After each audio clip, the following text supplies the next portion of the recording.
I'm also very grateful to be on stage with a man like Ken Corsbie. So put all your hands together and bring him on, man. Now, here we come to the coup de grace, or the cutting of the grass. Mangoes. I was this afternoon doing a thing with the mango, smelling it, feeling it, to check it. An American lady come up to me. She said, "Excuse me, sir." Americans always say sir. "Excuse me, sir, is that a mango? How do you eat it?" She asking me how I eat mangoes. Well, I grew up in the Caribbean in Ghana as a small boy. 2 mango trees in my yard, 3 in the next, 2 over so. So it's 7 mango trees, all different flavor, all different style. So eating mangoes all day and all night. Mango season during the August holidays. We eat 25 to 30 mangoes each a day. So no matter what color we started out the August holidays with, whether it's browny, reddy, yellowy like me, or whitey, whitey like you, or blacky, blacky like Mark who just left, or purple or green, at the end of the vacation, everybody have a yellow tinge. All your fingernails yellow, your eyeballs yellow, your toenails yellow.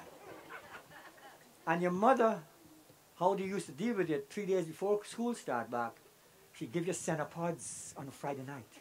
I don't know what a cenopods is. Cenopods just flush you out. It's like a tea.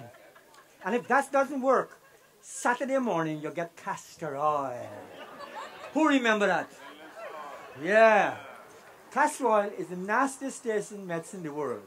It's so nasty, when a germ feel this taste, you run. Germs used to leave you in disgust. That's how you're cured. And then my mother said, well, I'm going to cut the taste by putting ginger ale in it. And then later on she says, okay, and that's yellow too, you notice? Castor oil is yellow.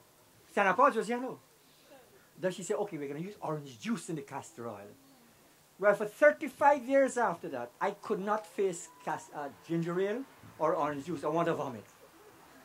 So, people can learn something from this. Give your children rum and beer when they're young with castor oil.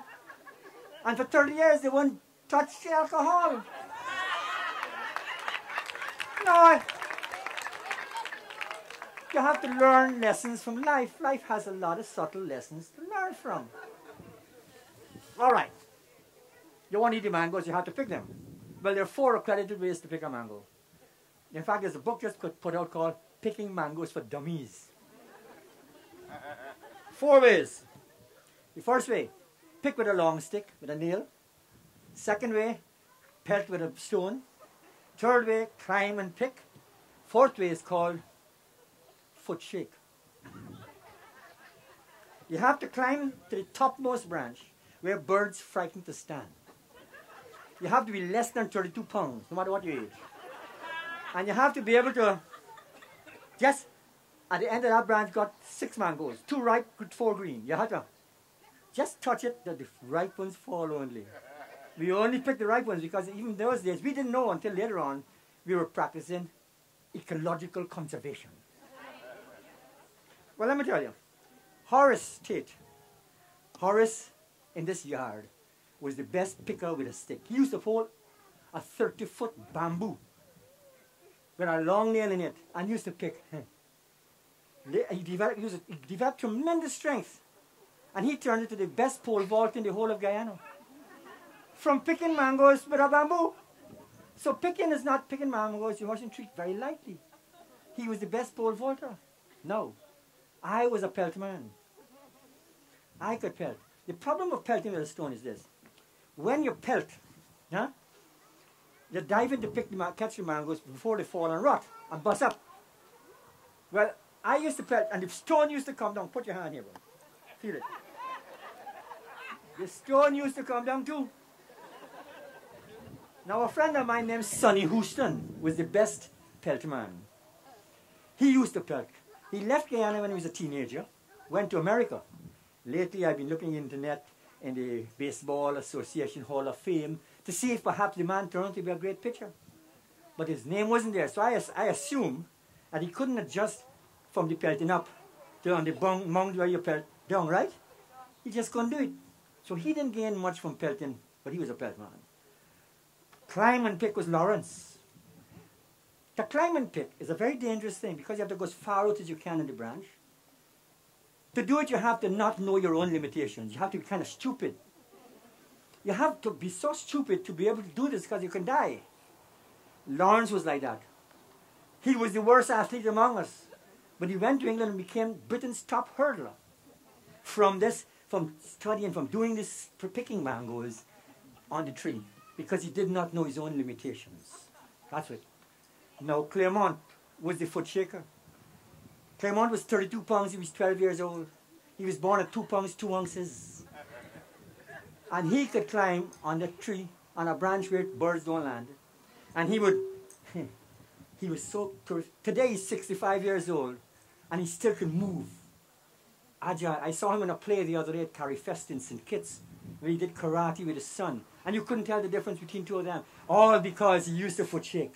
He had that delicacy. Again, picking mangoes has a future. Don't treat it light. But I have mangoes, now you have to eat them, right? Well, there are 4 accredited ways to eat. There are really 3, but there's a variation of 1. The first one is the natural way. You take your mango,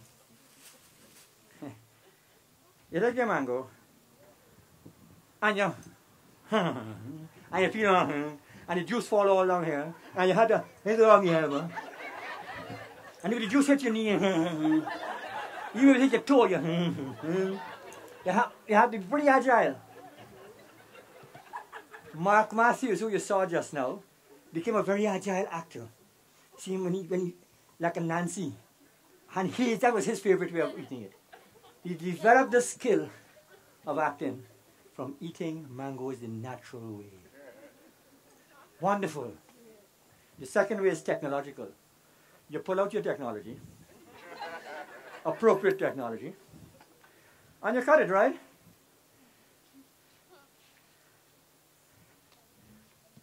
And you score it so. I don't know what you call it here. Tic-tac-toe, mots and crosses, what? What do you call it here? Tic-tac-toe. And you turn it inside out, right? So. Okay? And you did. Here you are. Who's a person? Ah, Pat. Don't play shy. Eat the thing. It works very clean. It's very clean. And it's biologically degradable when you throw it away. My friend Ricardo used to do that method. It taught him how to compartmentalize his life, how to keep things neatly and appropriately. He became the most successful of us all. He retired recently and built a big house on the top of Tobago. All because the man used to eat the mangoes the technological way. Now there's the other way. The other way is the most spiritual way. This is the spiritual way. You soften it up. And you nibble off the drop, right? And you give it a and you suck it out dry. I gotta give it a look, man. Pass it. Suck it out. Give him. And you suck it out clean until there's nothing inside but bare the seed. Now I don't know what skill they developed from doing it that way.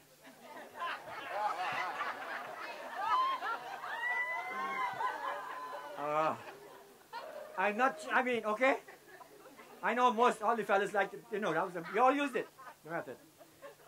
But in the end of it, no matter what method you use, at the end of it you have to be able to say, this mango, sweet, like this mango,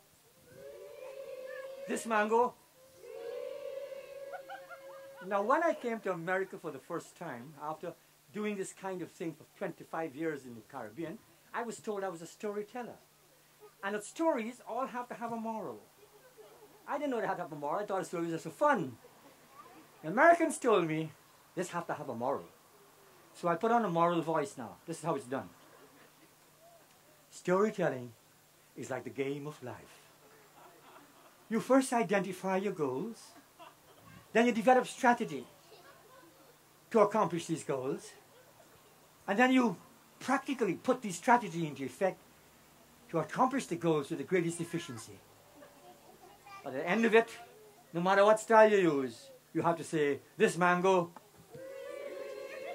So now I try to remember those days in Guyana when we were young and yellow fellows. And now up there in cold December, I still try to remember that yellow, yellow. And that's what I told the lady in the supermarket.